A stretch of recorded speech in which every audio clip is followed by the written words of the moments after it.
बिहार में चुनावी वर्ष है और इस वक्त अभी हम कहलगांव विधानसभा में मौजूद है और कहलगांव विधानसभा से संभावित एनडीए के उम्मीदवार बीजेपी के उम्मीदवार लीना सिन्हा पटेल जी हमारे साथ मौजूद हैं, जो कि पिछले कई वर्षों से ये भारतीय जनता पार्टी की कार्यकर्ता रही हैं और इस बार पार्टी की तरफ से ये संभावित उम्मीदवार बताई जाती है और पार्टी की तरफ से इनको क्या आश्वासन अभी तक मिला है और क्षेत्र में जो जा रहे हैं एनडीए का या भारतीय जनता पार्टी का क्या अभी तक रिव्यू है, इन सभी मुद्दों पर बातचीत करते हैं लीना सिन्हा पटेल जी से। बहुत बहुत स्वागत है मैडम आपका। जी बहुत बहुत धन्यवाद। पिछले बार भी जो है कि आपने नॉमिनेशन दिया था, निर्दलीय रूप से दिया था, उस समय भी आप बीजेपी के कार्यकर्ता रहे थे। उसके बाद फिर आपने नॉमिनेशन वापस भी ले लिया था। देखिए पिछली बार भी एक संभावित हम उम्मीद कर रहे थे कि हम भी प्रत्याशी हो सकते हैं कहलगांव विधानसभा से जी।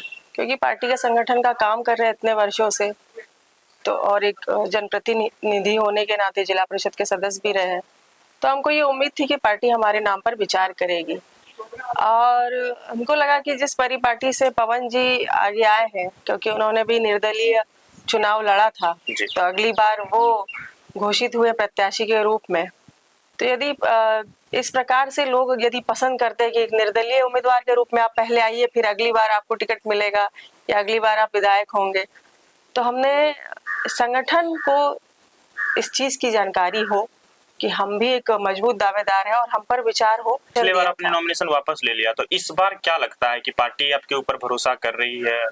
पिछली बार नॉमिनेशन वापस लिया क्योंकि हमें आश्वासन मिला था, शीर्ष नेतृत्व जो ऊपर बैठे लोग हैं उन्होंने हमसे ये हमें आश्वासन दिया था कि अगली बार आपके नाम पर विचार होगा जी।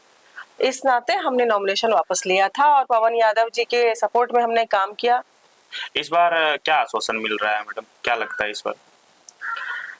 अभी आश्वासन की बात तो क्या ही बताएं हम, कि मतलब कहते तो है कि हाँ आपके नाम पर विचार होगा, यदि कोई महिला प्रतिनिधि आगे आएगी या उसे अवसर मिलेगा तो हमको लगता है कि हमारी भूमिका आगे रहेगी। अगर पार्टी की तरफ से इस बार भी अगर उम्मीदवारी अगर नहीं मिलती है तो क्या इस बार भी फिर से निर्दलीय के रूप में आप आएंगे? नहीं, ऐसा नहीं है, हम पार्टी संगठन के लिए ही काम करते आए हैं और आगे भी करते रहेंगे, संगठन को मजबूत करने का काम करेंगे।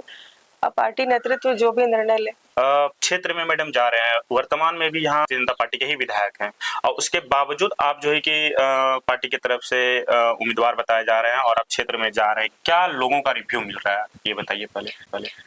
देखिए मैं एक जनप्रतिनिधि के रूप में पिछले कई वर्षों से काम कर रही हूँ और भारतीय जनता पार्टी के कार्यकर्ता के रूप में भी संगठन को मजबूत करने का काम कर रही हूँ जी। उस नाते कहीं ना कहीं हम लोगों की इच्छा रहती है कि हमारी जैसे पिछड़े वर्ग की जो महिलाएं हैं उनकी भागीदारी भी संगठन में हो और हम लोग और महिला सशक्तिकरण की तरफ हम लोग आगे बढ़े और महिलाओं का नेतृत्व करें और महिलाओं के लिए लड़कियों के लिए हम लोग काम करेंगे, कुछ योजनाएं लाएंगे। इस प्रकार से हम लोग जन जागरूकता के काम भी कर रहे हैं।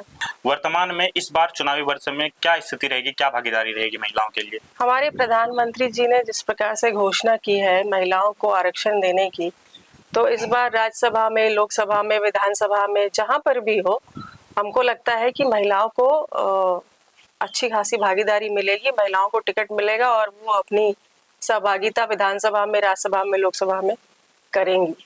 बहुत ऐसे लोग हैं कहलगांव विधानसभा में जो कि वर्तमान विधायक पर कई सवाल खड़े करते हैं कि कार्य नहीं किया गया या फिर यहाँ नहीं पहुँचते हैं, वहाँ नहीं पहुँचते हैं, बहुत सारी चीजें। अभी कुछ दिन पहले एक वीडियो वायरल हुआ था जिसमें सड़क के ऊपर जो है कि धान रोपने का भी वीडियो चला था।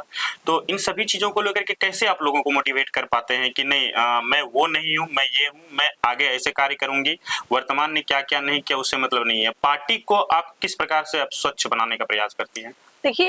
देखिए एनडीए गठबंधन की जो सरकार है अभी बिहार में, केंद्र में भी भारतीय जनता पार्टी की एनडीए की सरकार है और जब बिहार में भी है तो डबल इंजन की सरकार जिस प्रकार से काम कर रही है, सबको लाभ इसका मिल रहा है, किसानों को, महिलाओं को।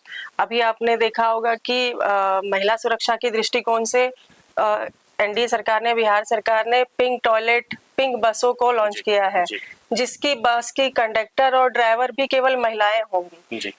तो वैसे में लड़कियां और महिलाएं अपने आप को सुरक्षित महसूस कर रही है।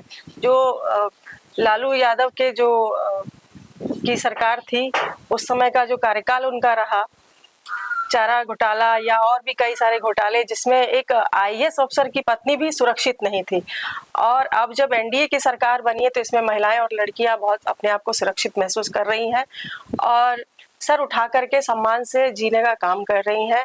तो हमको लगता है कि कहलगांव विधानसभा ही नहीं 243 विधानसभा में सब जगह महिलाओं की भागीदारी बढ़ेगी। और बड़ी बात है कि कहलगांव में बटेश्वर गंगा पंप नहर परियोजना करोड़ों की लागत से यहाँ बन करके तैयार हुई थी और किसानों को जो लाभ मिलने की बात की गई थी उससे अभी तक जो है कि किसानों को उचित लाभ नहीं मिल पा रहा है। सिंह जी जो कांग्रेस के विधायक रहे पिछले 10 बार के, अब तो वे रहे नहीं है और कांग्रेस का अस्तित्व भी खत्म हो चुका है।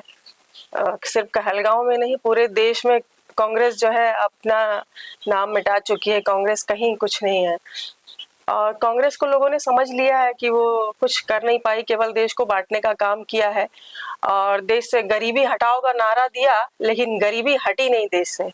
और जब से हमारे प्रधानमंत्री के भाजपा के नेतृत्व वाली एनडीए सरकार बनी है तब से हमने गरीबों को आगे लाने का काम किया है। हम लोग हमारी विचारधारा भाजपा की जो विचारधारा है एनडीए की विचारधारा कि हम अंत्योदय को आगे लाएंगे। जो समाज की अंतिम पंक्ति में बैठा हुआ व्यक्ति है, वो गरीब है, शोषित है, दलित है, उसको हम लोग आगे लाने का काम करेंगे और उसके जीवन में उद्धार और उसकी परेशानियों को दूर करने का काम करेंगे।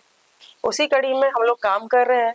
गंगा पंप नहर की जो योजना है उसका लाभ किसानों को नहीं पहुंचा, ये सही बात है, लेकिन किसानों को लाभ पहुंचेगा।